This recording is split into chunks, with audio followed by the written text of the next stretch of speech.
What's going on, guys? Today I'm going to give you 3 upper body exercises that are totally underrated, and I want to bring them back into your training program.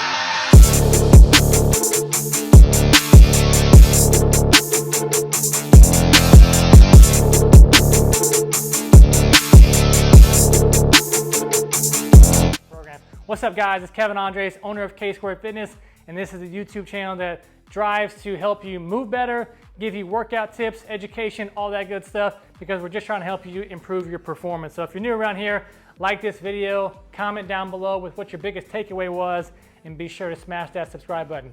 If you're watching and you still haven't subscribed, press the button. You got like 3 seconds to do it. 3, 2, 1, press it. Let's get into it, guys. First one, kettlebell, elbows in. Let's add in some tempo back into people's training. 3, 4, 5 seconds, elbows in, or any type of tempo work. You can add kettlebells here. Seated on the box is the easiest variation. You can do this from seated from the floor. This is the most challenging variation, getting here, because it requires a lot of demand on your mobility.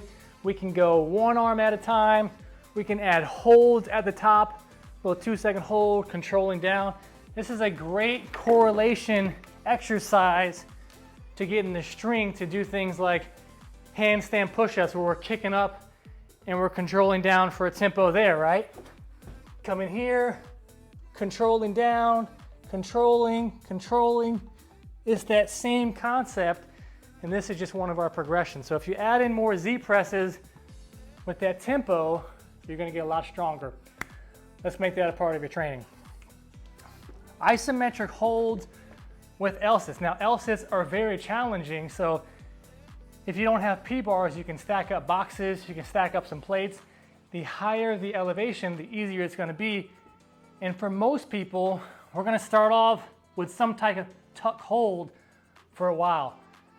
I'll put a link up here so you can watch a full tutorial on how to break it down. But quickly, you might be here, you might be 1 leg, 2 legs, extensions. Work on that. Isometric holds are gonna make you a whole lot stronger.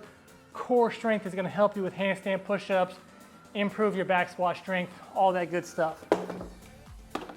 Another great one is that improving that upper back strength. Ideally, we'd have this kind of like in an incline position. I guess I could have did that, but I think about it till now. This would be at an incline. And we're not focused on rep, but we're focused on activation and squeezing. So it would look like this here. Taking it up, squeezing as hard as I can for 5 seconds, 3, 2, 1. Keeping the tension in the arms. 5, 4, 3, 2, 1.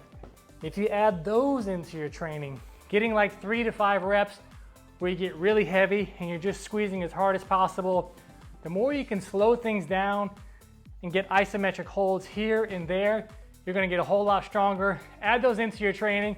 Like I said, if you're new around here, be sure to like this video. Let me know which of the 3 was the one you're gonna start adding into your training. You guys keep training hard. Smash that subscribe button. I'll see you in the next one.